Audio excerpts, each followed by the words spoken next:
Hello, and welcome to Politics for the People. Thanks for joining us, however you're listening. If you're listening on YouTube, or if you're listening to the podcast on Apple Podcasts, Spotify, Pandora, whatever your favorite podcast platform of choice is, thank you for joining us. Please do subscribe if you're on YouTube. Please do like this video. And we will have video back next week. This will be our last episode, sans video. We promise.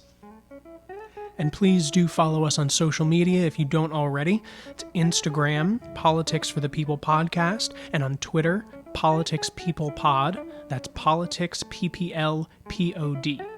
And please do check out our Patreon page, even if you're not planning on joining and becoming a patron. Of course, we hope that you do. But even if you don't want to, there's plenty of information there, supplemental materials, all of our past episodes, and even transcripts of past episodes. So please do check it out. Today's episode is going to be a little different from our normal fare, so to speak. There's been a lot going on this week, of course, centered around the landmark second impeachment of former President Trump. So what we wanted to do this week is go through kind of the highlights, so to speak, from each day and talk about the fact-based cruxes of either side's argument and talk about the facts that were presented more so than the spin. So first off, let's take a look at day one. So day one really centered around the initial vote on the constitutionality of the trial itself. House managers spent most of their time quoting various conservative and Republican voices regarding the constitution of the proceedings and the ultimate culpability of former President Trump.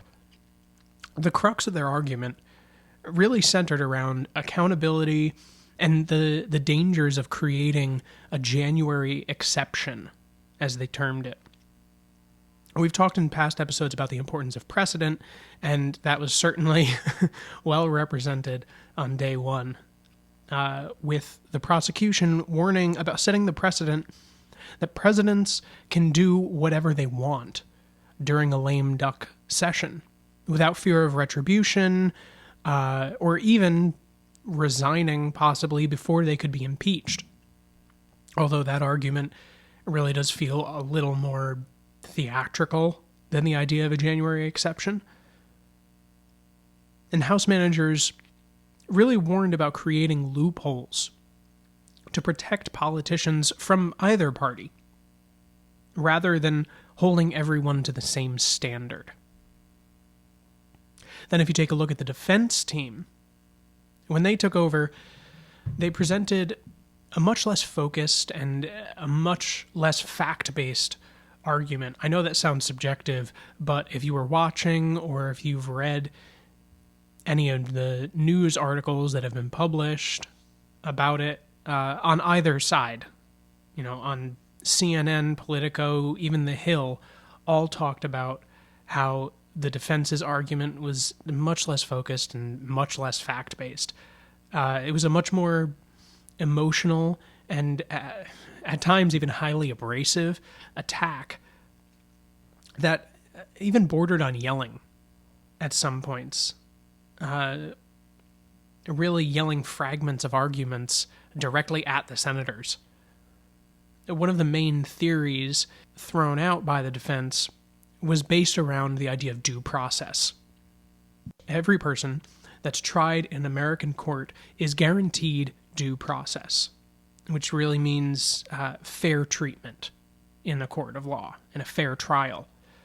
And we have a bunch of laws ensuring a fair and equitable treatment and a fair trial, including the thorough disclosing and examination of evidence, witnesses, basically any information that one side has, they have to share with the other side. There's a rule that's referred to as Brady, where both sides have to disclose information. If they don't, it can result in a mistrial. So basically, you're not allowed to surprise the other side with anything. And former President Trump's defense really alleged that due process had been violated, and the trial was therefore null and void. This is completely unconstitutional because we've already violated due process. But in the lead up to the trial, information wasn't withheld from the defense, and the former president hadn't been denied a fair trial because the trial hadn't happened yet. Their other argument was that the former president could not be tried by the Senate because he was the former president. I'm not going to spend too much time on that because that's already been refuted by a myriad of conservative minds, Republican minds, legal and constitutional scholars have all come out and said, no, that argument doesn't hold water. Day 2 saw the beginning of the House manager's case against former President Trump. It was a tough day that featured some very hard to watch and never before seen video, including a lot of security footage from the attack on January 6th. No, all in all, it did feel like the House managers were making the case more for why senators should care than President Trump's ultimate culpability. Although they certainly touched on that as well and discussed that heavily. The managers really made an effort to outline a pattern of behavior that dated back to the summer of 2020, showing that former President Trump worked very hard that early on to sow the seeds of his later arguments that the election was rigged or stolen.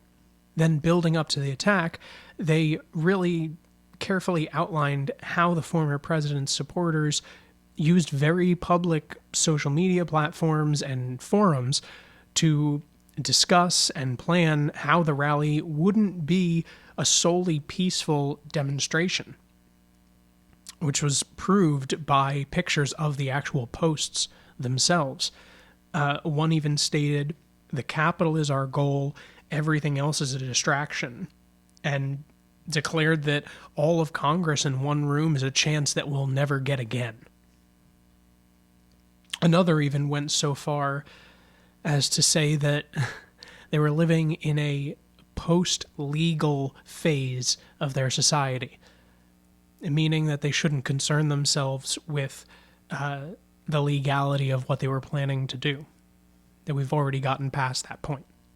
Now, these, of course, do not represent every individual that was present that day, but they do show this pattern of planning for violence that ultimately did unfold that day at the Capitol. The evidence heavily featured videos, including audio, of the rioters themselves, mostly taken by the rioters themselves, claiming to have been sent and even invited by former President Trump. We should note that probably the most moving part of the day was this very thorough beat-by-beat walkthrough of the day's events with an interactive map showing the progression of the mob, as well as the former Vice President Pence and congressional members as they all moved throughout the building.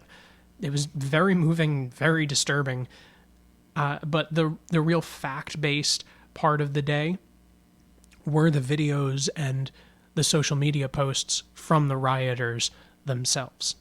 The third day was much more centered around connecting the evidence that had been presented in day 2 to the former president himself and his behavior, really outlining his culpability. Notably, a number of Republican congressional members were featured on different news programs, even in their own social media posts, excoriating former President Trump for his role in the attack in the days following. They noted his command over the rioters and his refusal, bizarrely enough, for him to call them off, as many put it. And the House managers really spent a good amount of time focusing on the rioters' behavior and words towards the Capitol Police, and further using the testimony of the rioters themselves on not only social media, but also interviews that they've done since the attack. And that evidence really showed the rioters talking about not just being invited by President Trump, former President Trump, but they're feeling that they were following his orders and really carrying out his wishes. At the time of recording this episode, the hearings are still continuing, but we do encourage you to watch whenever possible. These are very heated, charged arguments that are going on right now. And even if you think you have your mind made up and it's unchangeable, you know how you feel about everything, it's still worth watching because you should know what's happening for yourself. This is an instance where you don't have to let a news program give you their spin. You can watch it yourself. You can form your own opinions about it. And in times like this, that's really important. Thanks for listening. If you're on YouTube, please subscribe, like this video, leave a comment below letting us know what you thought about the first 3 days so far. Or if you're on a podcast platform, please make sure you're subscribed. If you're on Apple Podcasts, please do leave a review. It really helps us out. And please do check out our social media profiles. On Instagram, it's Politics for the People Podcast. And on Twitter, it's Politics People Pod. That's Politics, PPL-POD. And check us out on Patreon. As I said before, even if you're not planning on becoming a patron, there's plenty of free content there as well. And always a big thank you to our patrons. There have been a couple of episodes where I've neglected to thank you, so here's a great big one. Thank you. Take care, stay safe, and we'll be back in your feed soon.